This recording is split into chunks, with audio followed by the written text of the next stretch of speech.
ఆర్య సమాజం గురించి తెలుసుకుందాం. ఏమని అంటున్నాం? ఆర్య సమాజము అని అంటున్నాం.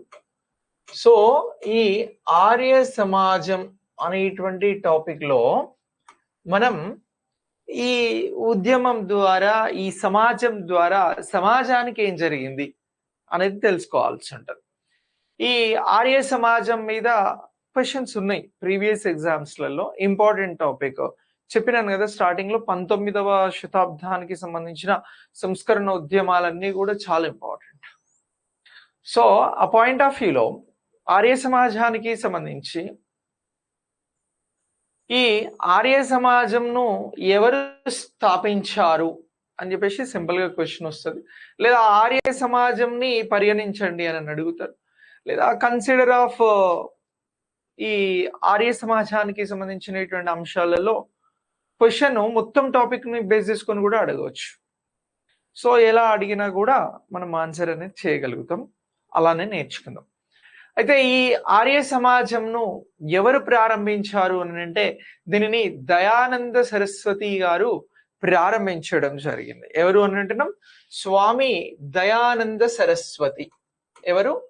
స్వామి దయానంద సరస్వతి.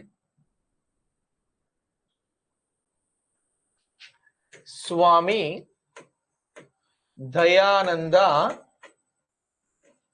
సరస్వతి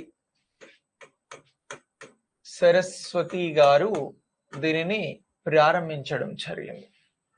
స్వామి దయానంద సరస్వతి గారు ఎప్పుడు దీన్ని ప్రారంభించారు అని అంటే దీన్ని 1875 ఏప్రిల్ 10న ప్రారంభించడం జరిగింది.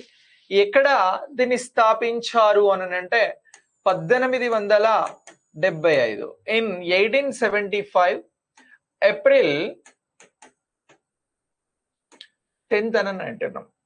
ఇక్కడ దేని కేంద్రంగా ఇది ప్రారంభమైంది అనంటే బొంబాయి కేంద్రంగా ఇది ప్రారంభమైంది. ఇక్కడ బొంబాయి కేంద్రంగా దీన్ని స్థాపించారు, ఎస్టాబ్లిష్ చేశారు. దేనిని అనంటే ఈ ఆర్య సమాజంను స్థాపించడం జరిగింది అనేటువంటి అంశాన్ని మనం ఇక్కడ గుర్తించాలి. అయితే ఈ ఆర్య సమాజానికి సంబంధించి దీని స్థాపన అనేది బొంబాయి కేంద్రంగా జరిగిన దీన్ని మొదటి శాఖ మాత్రం ఎక్కడ ఏర్పాటు చేశారు అంటే దీనికి సంబంధించిన బ్రాంచ్ ఎక్కడ ఏర్పాటైంది మొదటిది అని అంటే పంజాబ్ అనేటువంటి ఆన్సర్ ని చెప్పాల్సి ఉంటది. ఇది స్థాపించిన సంవత్సరంలోనే పంజాబ్ లో మొదటి బ్రాంచ్ అనేది పంజాబ్ లో ఏర్పాటు చేయడం జరిగింది. ఇగో ఇది ఇంపార్టెంట్. దీన్ని స్థాపించింది ముంబైలో, కానీ మొదటి బ్రాంచ్ ఏర్పాటు చేసింది పంజాబ్ లో. ఈ రెండింటి మధ్యన వ్యత్యాసాన్ని గుర్తుంచుకోండి. అంటే కన్ఫ్యూజ్ చేయడానికి అడుగుతారు, సింపుల్ గా కన్ఫ్యూజ్ చేయొచ్చు, బట్ కన్ఫ్యూజ్ చేయడానికి అడిగినా మనం క్లారిటీని కలిగి ఉన్నాం. స్థాపించింది ముంబై కేంద్రంగా, మొదటి శాఖ ఫస్ట్ బ్రాంచ్ ని ఏర్పాటు చేసినది పంజాబ్ లో. సో ఈ అంశం ఇంపార్టెంట్. ఇలా మనకి ఆర్య సమాజం అనేది ఏర్పాటైంది. ఏర్పాటు చేయడంలో కీలకంగా వ్యవహరించింది ఎవరు అని అంటే స్వామి దయానంద సరస్వతి. ఈయన గురించి మాట్లాడదాం.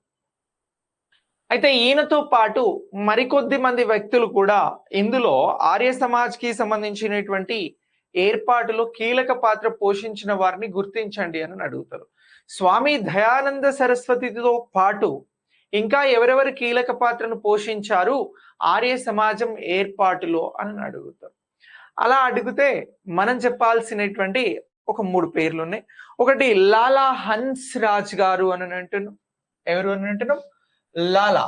ఇంకా ఇతరులు ఎవరు అని అంటే లాలా హన్స్రాజ్,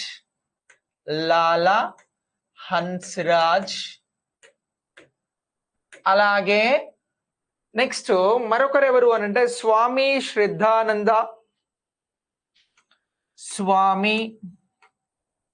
శ్రద్ధానంద,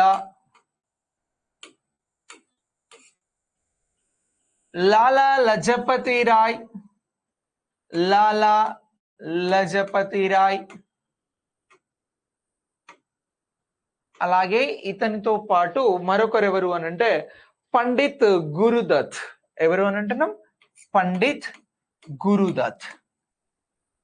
గురుదత్. ఇగో ఈ పేర్లను గుర్తుంచుకోండి, చాలా ఇంపార్టెంట్. ఓకే, సో ఇక్కడ స్వామి దయానంద సరస్వతి గారు స్థాపించడంలో కీలకంగా వ్యవహరించారు. స్థాపించిన పేరు ఎవరికి వస్తుందంటే స్వామి దయానంద సరస్వతికి. దేన్ని స్థాపించారు అని అంటే ఆర్య సమాజం. సో ఈ ఆర్య సమాజంను స్వామి దయానంద సరస్వతితో పాటు ఇంకా ఎవరు ఇందులో కీలక పాత్రను పోషించారు ఏర్పాట్లో అని అంటే లాలా హన్స్రాజ్, స్వామి శ్రద్ధానంద, లాలా లజపతి రాయ్, పండిత్ గురుదత్ అనేటువంటి పేర్లని మనం చెప్పాల్సి ఉంటుంది. సో ఇలా మనకి ఆర్య సమాజము అనేది ఏర్పాటైనది అనేటువంటి అంశాన్ని ఇక్కడ మనం గుర్తుంచుకోవాలి. ఎందుకు వచ్చింది, ఆర్య సమాజంను ఎందుకు ఏర్పాటు చేశారు అని అడుగుతారు. ఇదంతా కాదు, ఆర్య సమాజ్ ఎందుకు ఏర్పాటైంది చెప్పాలి అని అంటే ఒక్కటే పాయింట్ లో చెప్పేసేయాలి. వేద సంస్కృతిని కాపాడుకునేందుకోసము. దేనికోసము అని అంటున్నాం? వేదిక్ కల్చర్ ఏదైతే ఉన్నదో దాన్ని కాపాడుకునేందుకోసము, ఆ సంస్కృతికి రక్షణ కోసము ఈ ఆర్య సమాజంను ఏర్పాటు చేశారు. క్వశ్చన్ అదే, ఆర్య సమాజ్ ఎందుకు ఏర్పాటైనది అనేది క్వశ్చన్ అడుగుతారు. ఎందుకు ఏర్పాటైనది అనంటే, ఏర్పాటైంది అనంటే మనం చెప్పాల్సినటువంటి ఆన్సర్ ఏంటి? ఇగో వేద సంస్కృతి పరిరక్షణ కోసం, పరిరక్షణ కోసం ఏర్పాటు చేయడం జరిగినది. దేన్ని ఏర్పాటు చేశారు? ఈ ఆర్య సమాజంని ఏర్పాటు చేయడం జరిగింది అనేటువంటి అంశాన్ని మనం ఇక్కడ గుర్తుంచుకోవాలి. అయితే ఇక్కడ వేద సంస్కృతికి రక్షణ కల్పించడంతో పాటు భారతదేశానికి సంబంధించి స్వతంత్ర పోరాటం కూడా జరుగుతూ ఉండే 19th సెంచరీలో. అప్పుడు స్వరాజ్యం అనేటువంటి కాన్సెప్ట్ ని కూడా ఈ ఆర్య సమాజే మొట్టమొదటిసారి ఉపయోగించినటువంటి సంస్థగా కూడా గుర్తుంచుకోవాలి. మిమ్మల్ని స్వరాజ్ అనేటువంటి అంశం గురించి ఎక్కడైనా అడిగితే, స్వరాజ్ అనేటువంటి పదంని మొదట ఉపయోగించినది ఎవరు అని అంటే, దీనిని మొదట ఫస్ట్ ఉపయోగించింది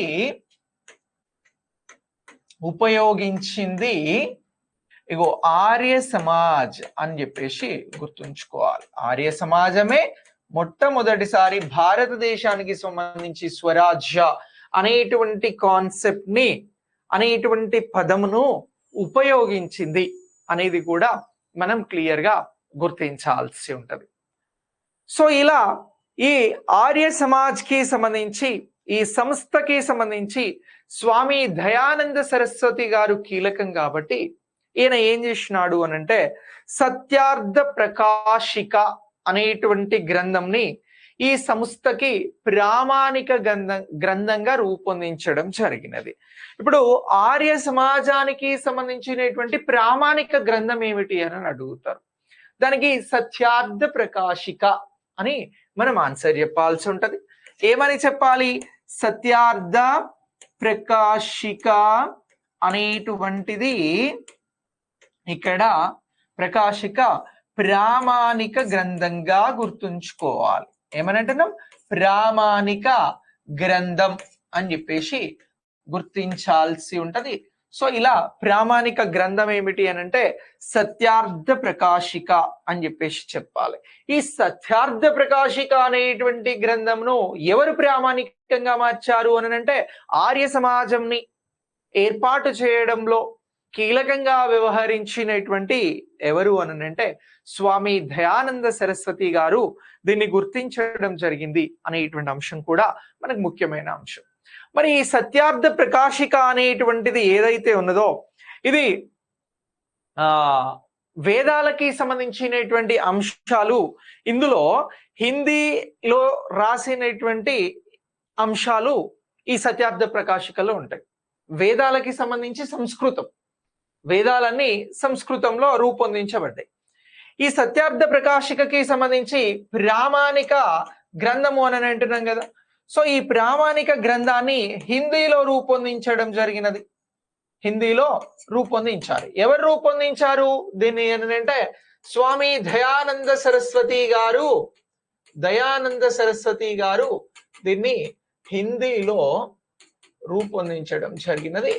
సో ఇలా ఈ అంశాన్ని మనం సత్యార్థ ప్రకాశికకి సంబంధించి గుర్తుంచుకోవాలి. సత్యార్థ ప్రకాశిక దేనికి ప్రామాణిక గ్రంథము అని క్వశ్చన్ రావచ్చు మీకు ఎగ్జామ్స్ లో వస్తే, ఇది ఆర్య సమాజానికి సంబంధించిన ప్రామాణిక గ్రంథంగా దీన్ని గుర్తించడం జరిగింది అనేటువంటి అంశాన్ని మనం ఇక్కడ గుర్తుంచుకోవాలి.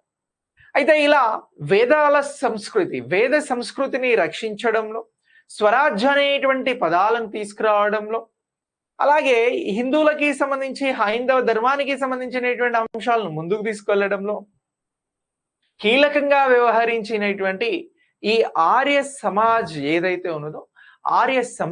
ఏదైతే ఉన్నదో దీనిని గురించి భారత జాతీయ తొలి పొంగుగా అభివర్ణించినది ఎవరు అని అడుగుతారు. అలా అడిగితే దానికి కూడా మనం ఆన్సర్ చేయాల్సి ఉంటది. ఈ ఆర్య సమాజము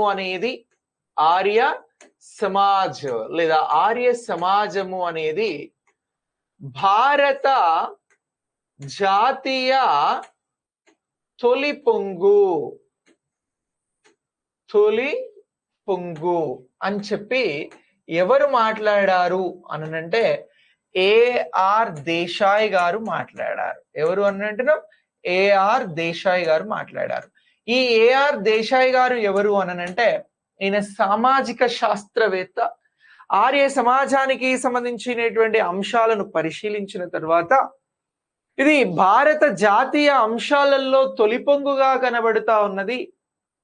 ఇటు మతాన్ని ఏకం చేయడంతో పాటు జాతీయ భావాలను కూడా తీసుకొచ్చింది, స్వరాజ్యం అనేటువంటి పదాన్ని వాడింది అని చెప్పేసి ఈ సామాజిక శాస్త్రవేత్త, సోషల్ సైంటిస్ట్ గా ఉన్నటువంటి ఏఆర్ దేశాయ్ గారు భారత జాతీయ తొలి పొంగుగా ఆర్య సమాజంను అభివర్ణించడం జరిగింది అనేటువంటి అంశాన్ని మనం ఇక్కడ గుర్తించాల్సి ఉంటుంది. సో ఈ ఏఆర్ దేశాయ్కి పూర్తి పేరు ఏమిటి అని అంటే అక్షయ్ రామన్ లాల్ దేశాయ్. ఏమనంటున్నాం? అక్షయ్, మనకి ఇంపార్టెంట్ సోషియాలజీ దాని పాయింట్ ఆఫ్ వ్యూలో అక్షయ్ రామన్ లాల్ దేశాయ్ అని చెప్పేసి గుర్తుంచుకోండి. ఈయననే ఏఆర్ దేశాయ్ అని పిలుస్తారు. మీరు సోషియాలజీ, సోషల్ వర్క్ రిలేటెడ్ గా చదివినప్పుడు ఆ పాయింట్ ఆఫ్ వ్యూలో కూడా ఈయన పేరు వస్తూ ఉంటది. సో ఇలా ఏఆర్ దేశాయ్ గారు ఈ అంశాన్ని, ఆర్య సమాజ్కి సంబంధించినటువంటి అంశాన్ని అభివర్ణించడం జరిగినది.